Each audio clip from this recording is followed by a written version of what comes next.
Welcome to The Explainer. Today, we're digging into a really fascinating case study in communication. It's all about how the audience and their very specific context can completely change the message itself. Okay, so to get into this, let's start with something I bet you've seen a million times. It's kind of become the Christian talisman of the modern age. Yep, John 3:16. I mean, you see this single reference everywhere. It's instantly recognizable to millions of people all over the world, religious or not. It's practically shorthand for an entire belief system. And the verse itself, well, it's a huge deal in modern evangelism. It's so powerful because it gets right to this universal message of God's love, one that's meant to be accessible to anyone, anywhere.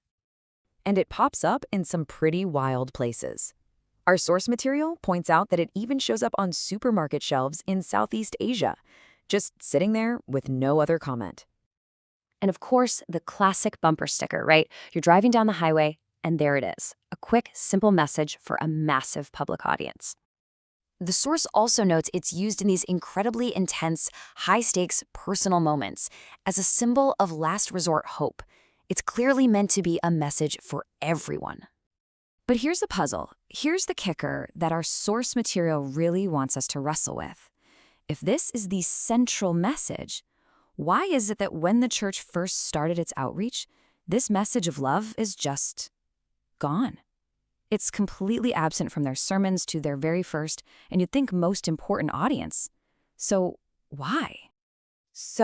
Okay, if John 3:16 wasn't on the menu, what was the main course? Let's take a look at what they were actually talking about in those early sermons, which, remember, were delivered to a very specific Jewish audience. Well, instead of that big universal message of love, the apostles Peter and John got super specific. They completely tailored their message to what their audience already knew and believed in their bones, their own scriptures. They were meeting them exactly where they were. And this quote, wow, it sums up their approach perfectly, doesn't it? This wasn't some gentle invitation. As our source puts it, this was a stark, direct accusation based on things that had just happened. It was basically a legal and historical argument, not a philosophical one. But, sometimes what's not said is just as loud as what is, and the things they chose to leave out, that's where this gets really revealing. Just look at this comparison. It's night and day, isn't it? The early message was laser-focused on a shared history, on prophecy. The modern one is designed to be totally context-free, something you can drop anywhere in the world and it'll basically make sense. So, what's going on here? Was this just some mistake? Did they forget to talk about love? No way. This was 100% intentional. And this gets to the absolute core of what we're looking at today. Who the audience is determines the message they get. The audience is the message.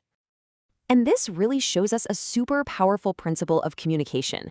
The most effective message doesn't start with what you want to say. Nope. It starts with the other person. It starts with who you're talking to and what's already going on in their head. I mean, think about it. The apostles didn't have to convince their first audience that there was one creator God. That was a given. So the message had to be about proving that Jesus fit into that specific belief system. But if they were talking to a non-Jewish audience, Gentiles, well, that would have been a totally different conversation, probably starting with something like, hey, maybe all these idols aren't the whole story. So what's the big lesson here for us? How can we actually use this? Well, we can boil this whole historical example down into a really simple but incredibly powerful framework. And here it is. This is the key. Understanding your audience isn't just polite, it's the absolute foundation of being effective.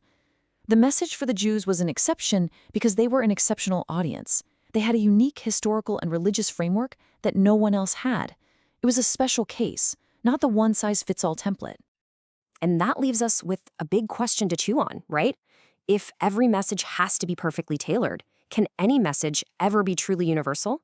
What does this mean for how we try to communicate our own big ideas today?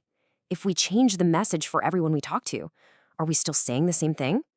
But then again, if we don't, is anyone really listening?